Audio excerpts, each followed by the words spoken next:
नमस्कार दोस्तों, स्वागत है आप सभी का ऑनलाइन अड्डा फर्स्ट यूट्यूब चैनल पे से। कि दोस्तों आप सभी को पता है किसी भर्ती से संबंधित कोई भी सूचना होती है सबसे पहले आप सभी को ऑनलाइन अड्डा फर्स्ट चैनल के माध्यम से दी जाती है। उसी क्रम में इस वीडियो में हम बात करेंगे तमाम लेटेस्ट अपडेट को लेकर, जूनियर भर्ती और भी तमाम भर्तियों के बारे में। तो चलिए दोस्तों वीडियो शुरू करते हैं। वीडियो को लाइक और शेयर करना बिल्कुल ना भूलें, साथ में चैनल को सब्सक्राइब करना, बेल आइकन को दबा लें। ज़्यादा जानकारी आप टेलीग्राम चैनल को ज्वाइन कर सकते हैं, लिंक आपको वीडियो की डिस्क्रिप्शन में मिल जाएगा। तो जैसा कि दोस्तों आप सभी को पता है कि जूनियर शिक्षक भर्ती को लेकर तमाम भ्रांतियां, तमाम कहीं ना कहीं ऐसे सवाल हैं जिनके जवाब पीएनपी के माध्यम से, सचिव के माध्यम से, एक गाइडलाइन के माध्यम से यहाँ पे देखने के लिए मिल रहे हैं। लेकिन जैसा कि अगर हम देखें सही तरीके से चीज़ों को, तो इस भर्ती का अगर विज्ञापन जारी किया जाता, आमतौर पर हर एक भर्ती का जो विज्ञापन है वो जारी किया जाता है, जिसके अंदर बिंदुवार चीज़ें क्लियर हो जाती हैं, छात्रों को ज़्यादा परेशान नहीं होना पड़ता है। लेकिन जूनियर शिक्षक भर्ती के अंदर ऐसा नहीं हुआ है और कहीं ना कहीं उसी की वजह से जो परेशानियां हैं वो देखने के लिए मिल रही हैं। अब ऐसे में पीएनपी की अगर बात करें, यहाँ पर जानकारी देखने के लिए मिली है कि यह सिर्फ एक आहता परीक्षा है, नौकरी के लिए नया विज्ञापन। अगर आपने 69,000 का मामला सुना होगा, अगर आपने देखा होगा, बहुत सारे छात्र जानते भी होंगे, तो 69,000 शिक्षक भर्ती के अंदर भी यही हुआ था। जब इन्होंने कट ऑफ 60-65 लगा दिया था तो बाद में मामला न्यायालय में गया तो इनके माध्यम से यही कहा गया था यह सिर्फ एक आहता परीक्षा है, जो भर्ती का विज्ञापन होगा वो अलग से जारी किया जाएगा। सेम यहाँ पे भी आप सभी को कुछ ऐसा ही देखने के लिए मिल रहा है, मैं आप सभी को बताना चाहूंगा। तो सबसे पहले आप सभी यहाँ पे देखिए, उसके बाद हम बात करते हैं तमाम मुद्दों के बारे में। यहाँ पे जानकारी दी गई कि वेबसाइट और विषय का विकल्प नहीं होने से विषयवार संख्या को लेकर छात्र परेशान है। प्रदेश के 3049 शासकीय सहायता प्राप्त स्कूलों के अंदर, जैसा कि आप सभी जानते हैं कि जूनियर हाई स्कूल में शिक्षक भर्ती के लिए ऑनलाइन आवेदन लगातार जारी हैं। 4 दिन में शनिवार को अगर हम बात करें 42,000 से ज़्यादा छात्रों ने पंजीकरण करवा लिया है आवेदन के लिए। जैसा कि आप सभी को पता है कि 1894 पदों पर आप सभी की जो परीक्षा है वो होगी 18 अप्रैल को। ये सारी जानकारी आप सभी जानते हैं। लेकिन ऐसे में कुछ ऐसी चीज़ें हैं जिनको लेकर अभ्यर्थी को मन में सवाल हैं। आवेदन करे अभ्यर्थी वेबसाइट और विषय के विकल्प को लेकर परेशान है। ज्ञात हो कि शासन आदेश के अंदर ये कहा गया है कि आपको भाषा में से, सामाजिक अध्ययन और विज्ञान गणित में से किसी एक का आपको चयन करना है, लेकिन वेबसाइट और विषय का विकल्प नहीं दिया गया। इसकी शिकायत परीक्षा संस्था से की गई है। तो जैसा कि आप सभी को मैंने भी बताया था कि आपकी जो परीक्षा होगी वो आप सभी के क्वेश्चन पेपर के अनुसार देखने के लिए मिलेगी, जहां पर आप सभी से विकल्प ले लिया जाएगा ओएमआर के अंदर, और यही जानकारी आप सभी को यहाँ पर भी देखने के लिए मिल जाती है। अगर हम बात करें, सचिव अनिल भूषण चतुर्वेदी का कहना है कि ओएमआर पर अभ्यर्थी को विकल्प देना होगा, उसी के आधार पर जो परिणाम है वो जारी किया जाएगा। मतलब स्पष्ट हो जाता है कि आपका जो पेपर आएगा उसमें 5 विषय आप सभी के होंगे, साथ में 50 क्वेश्चन होने वाले हैं। हालांकि बुकलेट बहुत ज़्यादा मोटी हो जाएगी क्योंकि 550 क्वेश्चन होंगे, जिसमें से आपको 150 हल करने हैं। ठीक है, अब ऐसे में उसमें से लगभग 150 क्वेश्चन के साथ ही यहाँ पर उनका कहना है कि ओएमआर के अंदर आप सभी को बताना पड़ेगा कि आपने कौन सा विषय का चयन किया है। तो ऐसे में आप लोग यहाँ से तैयारी तो शुरू कर सकते हैं। अब विषय के चयन को लेकर जैसा कि आप सभी को पता है कि आवेदन कौन कौन कर सकते हैं, तो अभी सिर्फ वही अभ्यर्थी आवेदन कर सकते हैं जो स्नातक उत्तीर्ण है। तो ऐसे में यहाँ पहली जानकारी हो जाती है कि स्नातक उत्तीर्ण आवेदन कर सकते हैं, लेकिन सिर्फ स्नातक नहीं है। मैंने कई बार आप सभी को कहा है कि पीएनपी सचिव हो या फिर अगर बात करें इनके माध्यम से जो भी जानकारियां दी जाती हैं आधी अधूरी रहती हैं। इन्होंने विज्ञापन तो जारी किया नहीं है। जो भी गाइडलाइन इनके माध्यम से दी जाएगी, चाहे वो पीएनपी सचिव है या पीएनपी के अधिकारी हैं, उनके माध्यम समाचार पत्रों के अंदर या फिर जो छात्र मुलाकात करने जाते या फिर जैसा कि परसों मैंने आप सभी को जानकारी दी थी, तो मतलब ये है कि इनके पास मुलाकात करने जाइए तभी ये गाइडलाइन जारी करते हैं या फिर ये बताते हैं उनको कि भाई आप इस प्रकार आवेदन कर सकते हैं। अगर यही जानकारी लिखित में दे देते तो बहुत सारे छात्रों को कंफ्यूज नहीं होना पड़ता। तो पहला सवाल आप सभी का क्लियर हो जाता है कि आप कैसे चयन करेंगे। ओएमआर पर आपको विकल्प मिलेगा, जो कि मैंने आपको पहले बता दिया है। स्नातक उत्तीर्ण आवेदन कर सकते हैं, मतलब हो जाता है कि स्नातक के साथ में जो क्वालिफिकेशन दी गई थी टीईटी वाली, वो भी आप सभी के पास में होनी चाहिए। 50% को लेकर ही वहाँ पर लिखा हुआ है, जैसा कि आप सभी जानते हैं।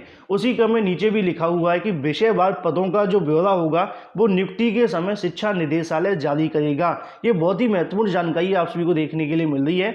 अवश्य शेयर किया गया सभी अभ्यर्थियों के साथ में। अब यहाँ पर उनके माध्यम से बताया गया कि विषयवार पदों का ब्यौरा उनके पास नहीं है और ना ही ये जारी करने वाले हैं। जो भी होगा शिक्षा निदेशालय के माध्यम जारी किया जाएगा, मतलब बेसिक शिक्षा परिषद के माध्यम से। क्योंकि चयन के लिए अंतिम रूप से जो मेरिट बनेगी, लिखित परीक्षा सिर्फ एक तरह की आहता इम्तिहान है। अगर इसको सिंपल शब्दों में समझाना चाहूँ तो उनका कहना है कि जैसे आप टीईटी क्वालिफाई करके इस भर्ती में बैठने के लिए एलिजिबल होते हैं, सेम इस भर्ती को आप पास करके जो भी क्वालिफाइंग मार्क्स रखा गया 60-65 और ज़्यादा से ज़्यादा अगर आपकी मेरिट बनेगी तो आप नौकरी के लिए पात्र होंगे। जो अगला विज्ञापन जारी किया जाएगा जिसके अंदर आपको ढेर सारी जानकारी देखने के लिए मिलेगी। मतलब कहीं ना कहीं यहाँ पे भी जो विज्ञापन ना जारी करके बहुत सारी चीज़ों को भी रखा गया है। बाद में एक अलग से जो विज्ञापन है जारी किया जाएगा, जिसके अंदर आप सभी को तमाम जानकारियां देखने के लिए मिलेंगी, जो कि आपकी नौकरी के लिए विज्ञापन होगा, जहां पर विषयवार सीटों के बारे में कहा गया है। लेकिन अगर बात करें सचिव के माध्यम से, उनका कहना है कि इसके बारे में अगर ज़्यादा जानकारी लेनी है तो बेसिक शिक्षा परिषद जाकर के ले सकते हैं, क्योंकि उनके पास में सिर्फ इतना है कि इस परीक्षा को क्वालिफाई करवाना है, रिजल्ट घोषित करना है, जो भी पास अभ्यर्थी हैं उनका डाटा भेज दिया जाएगा शिक्षा निदेशालय, और उनके माध्यम से यहाँ पर तमाम आगे की जो कार्यवाही वो की जाती है, जैसा कि 69,000 अन्य भर्तियों के अंदर देखने के लिए मिली भी हैं। तो मतलब यहाँ से 3-4 चीज़ें तो पूरे तरीके से स्पष्ट हो जाती हैं कि परीक्षा नियामक प्राधिकारी हो या फिर सरकार हो, उनके माध्यम से भर्ती तो करवाई जा रही है, लेकिन बहुत सारी ऐसी कहीं ना कहीं कन्फ्यूजन है जो कि क्रिएट भी की जा रही है छात्रों के लिए। ना तो पदों की संख्या के बारे में बताया जा रहा है, मेरिट को लेकर ये कहते हैं कि एक साथ मेरिट बनेगी, विषयवार मेरिट नहीं बनेगी। जब विषयवार मेरिट नहीं बनेगी तो किस प्रकार मामला देखने के लिए मिलेगा।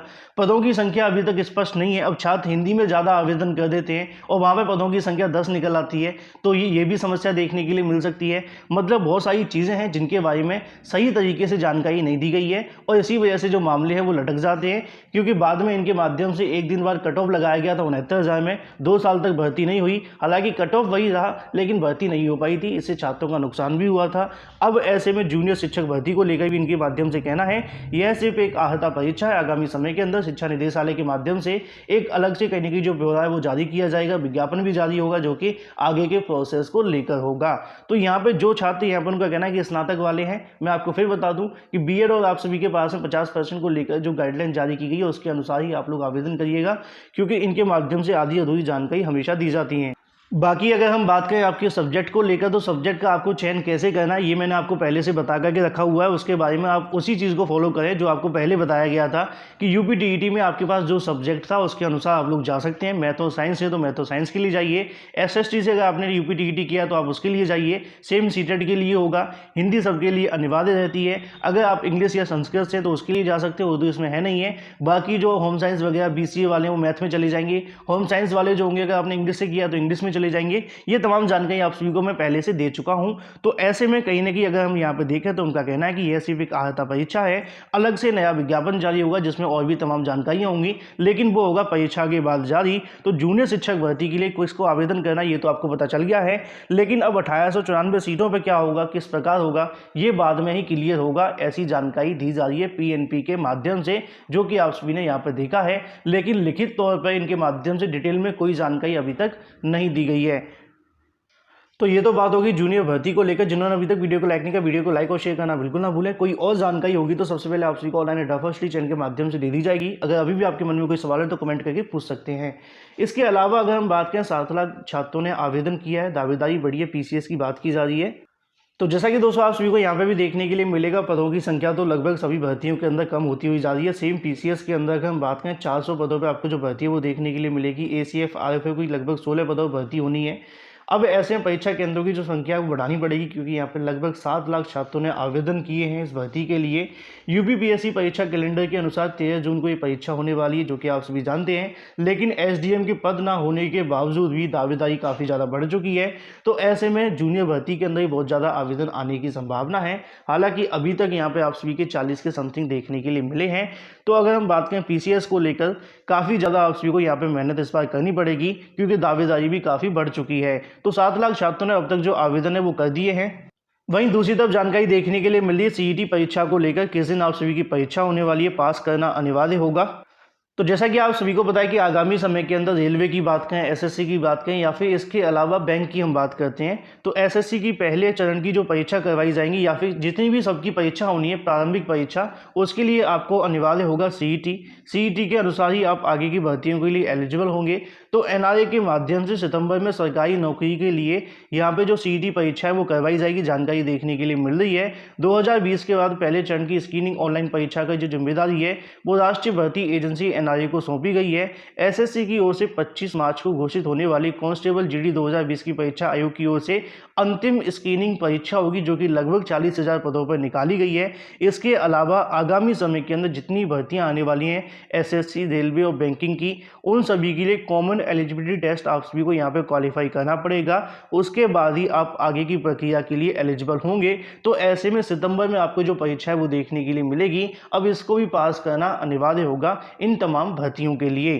तो जैसा कि आप सभी को पता है, सीईटी को लेकर काफ़ी ज़्यादा विरोध भी देखने के लिए मिला है, क्योंकि अभी तक जो पुरानी भर्तियां हैं वही पूरी नहीं हुई हैं। अब ऐसे में सीईटी लाकर और ज़्यादा समस्याएं क्रिएट की जा रही हैं। बाकी आप सभी का क्या कहना है कमेंट करके बताना बिल्कुल ना भूलें। वहीं दूसरी तरफ बात करें 69,000 को लेकर, जैसा कि आप सभी को पता है कि 69,000 शिक्षक भर्ती को लेकर यहाँ पे कहीं ना कहीं इंतजार किया जाए। थर्ड काउंसलिंग के बारे में हजारों छात्र इसको लेकर लगातार पूछते रहते हैं। अब ऐसे में आप सभी जानते हैं कि यहाँ पे एक बड़ी अच्छी अपडेट देखने के लिए मिली थी कल की तारीख के अंदर, कि शासन प्रशासन के माध्यम से संशोधन का जीओ जारी कर दिया गया है। मतलब अब तक जितने भी शासन ने आश्वासन दिए थे कि संशोधन को लेकर विचार किया जा रहा है, तो यहाँ से स्पष्ट है कि विचार तो सच में किया जा रहा था, इसी वजह से जो इतना मामला वो डिले हुआ। लेकिन ऐसे में अगर अभी तक हम देखें संशोधन के बारे में, कल जानकारी देखने के लिए मिली है कि हजारों अभ्यर्थी बाहर हो रहे हैं। अब जो भी जानकारी थी वो आप सभी को बता दी कि कल की तारीख के अंदर। लेकिन यहाँ पे हम बात करें थर्ड काउंसलिंग के बारे में, जो छात्र काफ़ी लंबे समय से इंतजार कर रहे थे, अब उनका इंतजार है नई सूची को लेकर, साथ में काउंसलिंग के बारे में। तो जैसा कि आप सभी को बताया गया था कि 7-8 तारीख के आसपास आपका जीओ जारी हो जाएगा, जो कि संबंधित होगा संशोधन को लेकर। अब यहाँ पे शासन के माध्यम से 1 से 2 दिनों के अंदर रिक्त पदों का जो ब्यौरा है वो मांगा जाएगा, लेकिन इसमें थोड़ा और समय लगने की संभावना है। जानकारी देखने के लिए मिल रही है कि यहाँ पे अभी जो संशोधन वाले छात्र जितने क्वालिफाई हुए हैं, इन सभी को यहाँ नियुक्तियाँ देनी है, और जैसे इन सबकी यहाँ नियुक्ति होती है उसके बाद में रिक्त पदों का ब्यौरा मांगा जाएगा, और ब्यौरा के साथ ही यहाँ से आगामी चीज़ें स्पष्ट हो जाएंगी। और ऐसे में जानकारी ये भी देखने के लिए मिली थी कि न्याय विभाग के पास में भेजा जाएगा थर्ड काउंसलिंग के लिए, साथ में शासन के आदेश का भी इंतजार किया जाएगा। मतलब 2-3 चीज़ें अब बाकी हैं जो कि सिर्फ थर्ड काउंसलिंग के लिए हैं, लेकिन जो पहला प्रोसेस आप सभी का होगा वो इन सब की नियुक्ति होने वाली है। अब नियुक्ति के लिए कब तक यहाँ से शासन आदेश जारी होता है जो संशोधन वाले हैं उनके लिए, या जो आदेश है वो जारी होगा, उसके बाद में आगे की चीज़ें स्पष्ट हो सकती हैं। अगर इसमें समय लगा तो थर्ड काउंसलिंग के लिए भी समय लगेगा। अब 8 तारीख को छात्रों के माध्यम से एक मुलाकात भी देखने के लिए मिलेगी, या फिर महाज्ञापन भी देखने के लिए मिलेगा। वहाँ पर शासन प्रशासन की तरफ से क्या यहाँ पे कहीं ना कहीं छात्रों को चीज़ें स्पष्ट की जाएंगी, ये भी मेन हो जाता है ना। तो ऐसे में कहीं ना कहीं कल होने वाली मुलाकात को लेकर भी काफ़ी कुछ यहाँ से स्पष्ट होगा। बाकी 69,000 की थर्ड काउंसलिंग की अगर बात करें, सूची की बात करें, तो आपको अब ज़्यादा इंतजार नहीं करना पड़ेगा। उम्मीदें ऐसी हैं कि 1 हफ्ता और आप सभी का यहाँ से निकलेगा, उसके बाद में यहाँ से सीटों की संख्या के साथ साथ आगे की जो प्रक्रिया है वो शुरू हो जाएगी। बाकी आप सभी इंतजार कर लें, जैसे ही शासन की तरफ से अगला आदेश जारी होता है इन सब की नियुक्ति को लेकर, वहाँ से स्पष्ट हो जाएगा कि अब आप लोगों का जो कार्य है वो प्रारंभ होने वाला है।